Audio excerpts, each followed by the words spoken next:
আমরা এখন কেন্দ্রীয় শহীদ মিনারে আছি।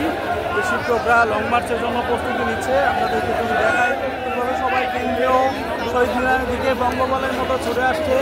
যে 4টা থেকে সচিবালয়ের অভিমুখে লং মার্চে সবাই যাওয়ার জন্য প্রস্তুতি নিচ্ছে। শিক্ষকদের এই পর্যন্ত 4টা বেজে গেছে, প্রজ্ঞাপন জারি হয় নাই। শিক্ষকরা অধীর আগ্রহে সবাই বসে আছে যে প্রজ্ঞাপনের জন্য। আজকে 2 দিন ধরেই শিক্ষকরা শহীদ মিনারে অবস্থান করছে।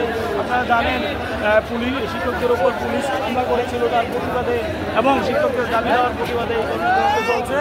আমরা কুমিল্লার বুড়িচং উপজেলার এই শিক্ষকদের এই কর্মসূচিতে আমাদের সাথে আছে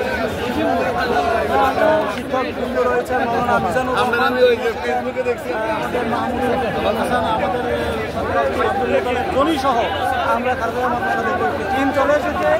আজকে ইনশাল্লাহ চূড়ান্ত বিজয়ের অপেক্ষায় আছে। বিজয় নিয়েই ইনশাল্লাহ গড়ে তুলব। সবাই ভালো থাকবেন। বিজয়ের পর দেখা হবে কেন্দ্রীয় শহীদ মিনারে আসলে। সবাইকে ধন্যবাদ।